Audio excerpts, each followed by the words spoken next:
Hello everyone and welcome to my guide on how to do the first boss in the Sunwell Plateau for WoW TBC Classic. The first boss is Kalecgos and Satharvar. That's these two. Let's get into it. One bit of cleanup before diving into the boss guides. As I mentioned before, Sunwell was tuned around top players back in the day in original TBC. This means the damage output will be much higher than what we have experienced in the past. Healers will carry these fights, and many of the bosses become much easier with 6, 7, or even 8 healers sometimes. If you are hybrid class, consider bringing a healing set to throw on for fights that require more healing. Sometimes having an elemental shaman or prop paladin spamming heals and healing gear is more beneficial than the damage they will do to the boss. That being said, all of these guides will be made with the idea that there will be around 6 to 7 healers in the raid. Kalecgos is a hybrid two-phase encounter where the difficulty comes from raid coordination and communication. There are 2 realms where we will be fighting the bosses, the Dragon Realm and the Spectral Realm. Everyone starts in the Dragon Realm fighting Kalecgos. In this realm, Kalecgos will spam an AoE arcane buffet that hits the entire raid and puts a stacking debuff on them, increasing damage from subsequent arcane buffets. This spell can be resisted, so bringing a small amount of arcane resist to this fight can greatly reduce incoming damage. More arcane resist is not always better, since the arcane buffet either hits or fully resists, much like the Mark of Khazra-Gal from Hyjal. Immunities such as Paladin Bubble and Ice Block can be used to fully reset your arcane buffet stacks. This boss also does a frontal frost breath and a tail lash, so make sure that no one in the raid is ever directly in front of or behind the boss. Another ability Kalecgos has is Wild Magic. It does a random buff or debuff to anyone in the Dragon Realm. Watch your debuffs to determine which spell was cast on you. The positive effects are: green increases healing by 100%, white increases damage done by critical hits by 100%, and blue reduces spell and ability cost by 50%. The negative effects are: purple increases casting time by 100%, red reduces chance to hit with melee and ranged attacks by 50%, and black increases threat generation by 100%. At the beginning of the fight, aggro can be very difficult for the tank to set up because of these buffs. Watch your threat meters carefully so that you do not accidentally pull. The next ability Kalecgos will do is Spectral Blast. This will damage a random player in the raid for a good amount and port them down into the Spectral Realm, as well as leaving a portal behind for any other raid members to click. It will also do AoE damage to anyone within 8 yards of the target, so the raid needs to be loosely spread to avoid too much splash damage. This can never target the current tank on Kalecgos. Going into the Spectral Realm is the only way to reset arcane buffet stacks. I will go over how to exactly tackle this mechanic later in the video. Finally, both Kalecgos and Satharvar will enrage whenever the other one gets brought down below 10% health. This means that both bosses need to be DPS down at the same rate to just over 10%. Then a call will be made to nuke both bosses at the same time. Due to the portal mechanic, it is generally better to kill Satharvar first. The fight will not end until both bosses are defeated.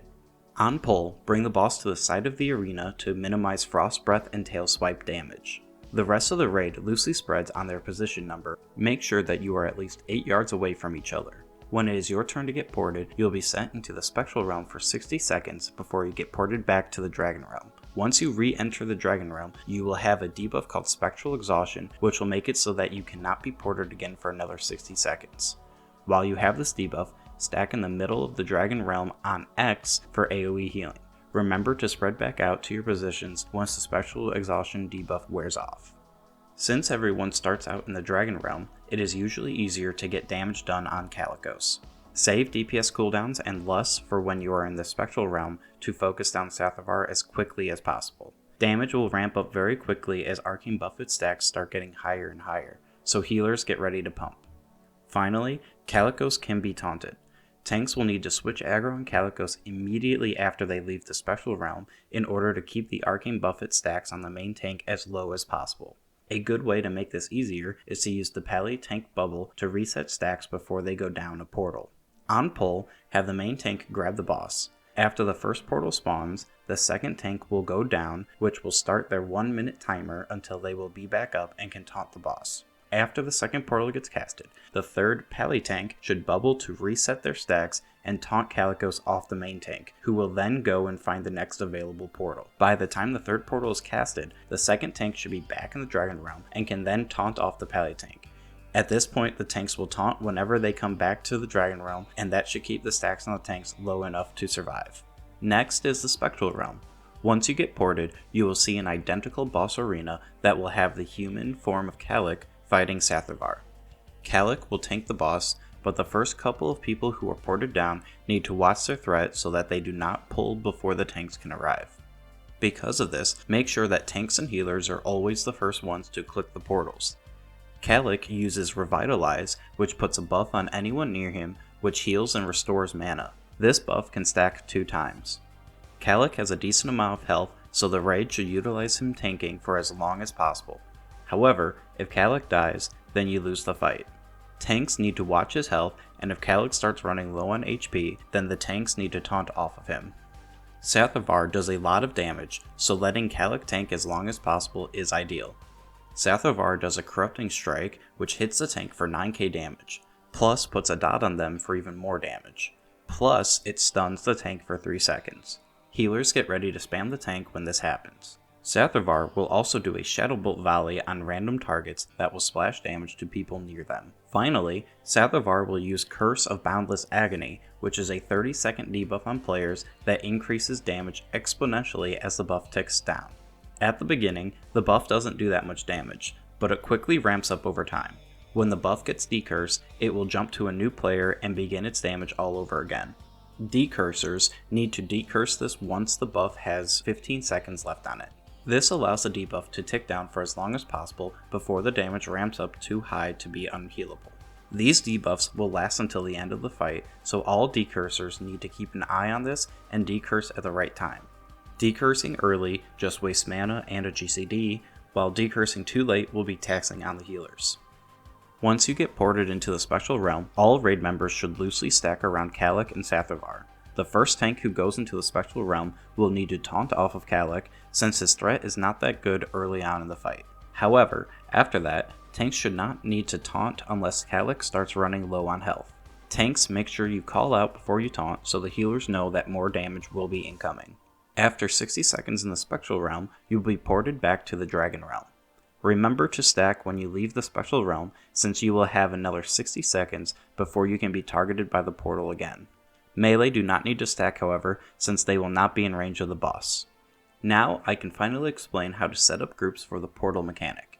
The sad truth is that each raid group will be different depending on how many healers, decursers, and tanks we have. There is no one ideal setup. For this example, I will be using a practice raid group that we have used in the past, but depending on who we have in the raid for that night, these assignments will change. First off, during this explanation, I will deliberately try to avoid the word group when possible, as it leads to all kinds of confusion with raid groups and portal groups. Instead, I will be using the words sets, teams, and portals. There are 2 basic strategies to deal with this mechanic. Each portal only lasts for 10 seconds, and only one person can click the portal every second, meaning only a maximum of 10 people can go down each portal at a time. This leads you to split the raid into sets of 3 or 4. The 4-set rotation lines up better with boss cooldowns and timings. The portals are on a 30-second timer, and there are 2 minutes between when a raider goes down a portal until the next portal they can click. With better gear and execution, 3 sets is definitely possible, but requires more communication and individual decision making. We will be using the 4-set rotations. One way to set up the rotations is to use the raid group setup. This uses the in-game raid groups to dictate who goes down the portal when. If anyone in your group gets picked to go down, then everyone in that group will follow.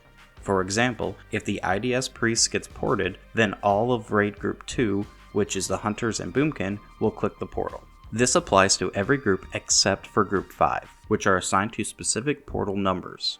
Every time the first portal goes out, the prot warrior will also click on that portal. The only exception to this is if someone else from group 5 gets chosen. If that happens, then the prot warrior will switch assignments with whoever was ported. For example, if the prot pally was ported first, then the prot warrior will simply go down portal number 3.